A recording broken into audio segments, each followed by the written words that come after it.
Halo semuanya, pada video ini saya akan menjelaskan alur kerja sistem dashboard analisis penjualan sekaligus proses peramalan atau prediksi kuantitas penjualan untuk beberapa periode ke depan.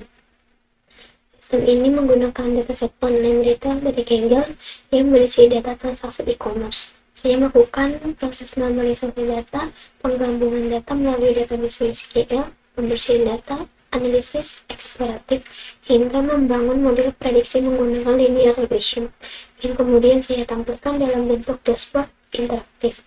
Supaya lebih mudah dipahami, saya menjelaskan proses tahap demi tahap, mulai dari data mentah hingga menghasilkan prediksi. Tahap pertama adalah input data, yaitu proses pengambilan data dan penggabungan data dari database. Pertama, saya mengambil dataset online retail dari Kaggle. Data mentah ini awalnya berbentuk satu file CSV besar yang belum ternormalisasi, dengan 8 kolom utama seperti nomor invoice, kode produk, deskripsi, kuantitas, tanggal, harga satuan, ID pelanggan, dan negara. Karena masih dalam satu tabel file, saya melakukan normalisasi, memecah data menjadi 5 tabel relasional, yaitu ada tabel country, customer, product, invoice, dan invoice item.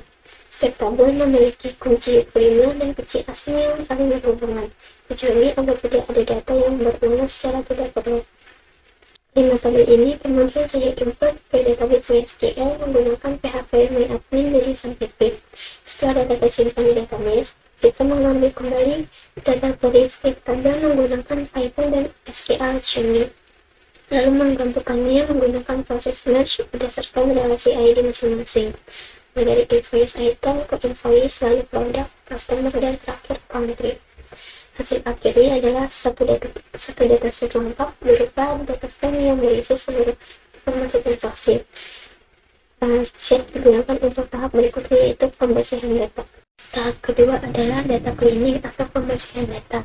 Tahap ini penting untuk memastikan data yang digunakan konsisten dan valid, sehingga hasil analisis dan prediksi tidak mempengaruhi data yang salah. Pada periode ini saya melakukan 2 langkah utama pembersihan. Langkah pertama adalah penghapusan data duplikat, yaitu baris data yang memiliki nilai yang sama tetap di semua kolom. Ini mencegah perhitungan ganda saat analisis. Langkah kedua adalah memfilter transaksi yang valid, yaitu hanya menyisakan baris dengan nilai quantity lebih besar dari 0. Ini karena dataset online retail memiliki transaksi return atau pembatalan yang ditandai dengan nilai quantity negatif, yang jika tidak difilter akan mempengaruhi hasil peramalan. Setelah 2 langkah ini, dihasilkan dataset bersih yang siap digunakan untuk tahap analisis eksploratif dan peramalan.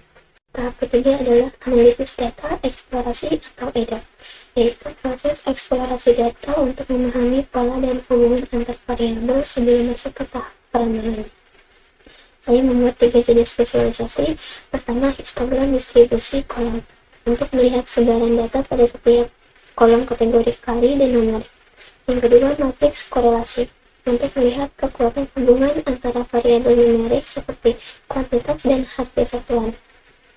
Lalu yang ketiga, scatter plot dan densitas plot, untuk melihat sebaran data secara visual antar pasangan variabel.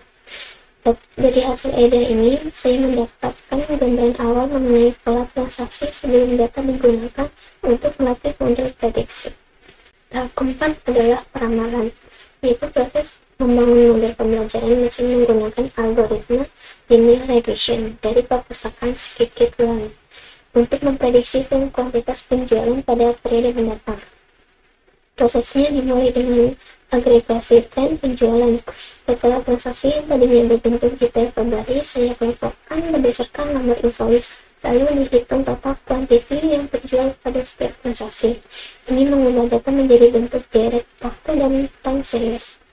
Sebelum melatih model, sistem melakukan validasi kecukupan data, memastikan jumlah transaksi yang tersedia minimal 3, karena model linear regression membutuhkan titik data yang cukup untuk membentuk garis tren yang bermakna.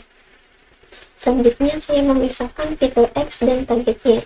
X adalah urutan atau indeks transaksi, sedangkan Y adalah total kuantitas yang terjual pada transaksi tersebut. Model kemudian dibuat menggunakan fungsi fit dari linear regression untuk menemukan persamaan garis terbaik dalam bentuk Y sama dengan M dikali X ditambah C. Di sini, M atau kemiringan menunjukkan arah tren, apakah naik atau turun, sedangkan C atau intercept adalah perkiraan nilai penjualan di titik awal.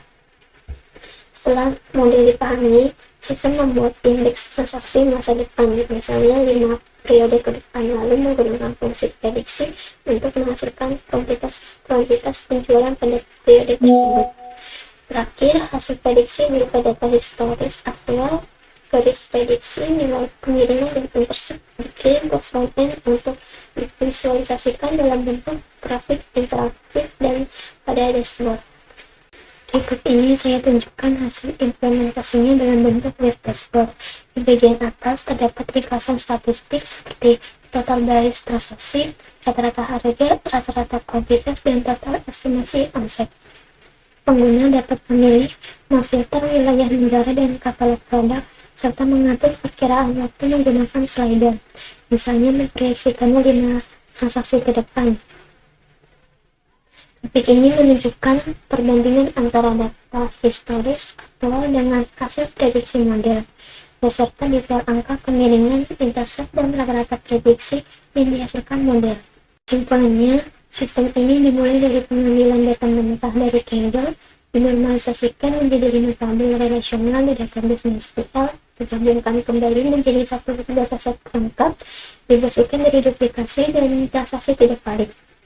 Dianalisis secara eksploratif untuk memahami pola data, hingga akhirnya dibangun menggunakan model linear regression untuk memprediksi tren jumlah penjualan pada periode berikutnya. Manfaat dari sistem ramalan ini adalah membantu proses pengambilan keputusan bisnis, misalnya dalam merencanakan stok produk atau strategi penjualan berdasarkan tren yang teridentifikasi dari data historis. Ramalan ini bukan untuk memastikan angka penjualan di masa depan secara pasti, melainkan memberikan perkiraan berdasarkan data sebagai dasar pengambilan keputusan.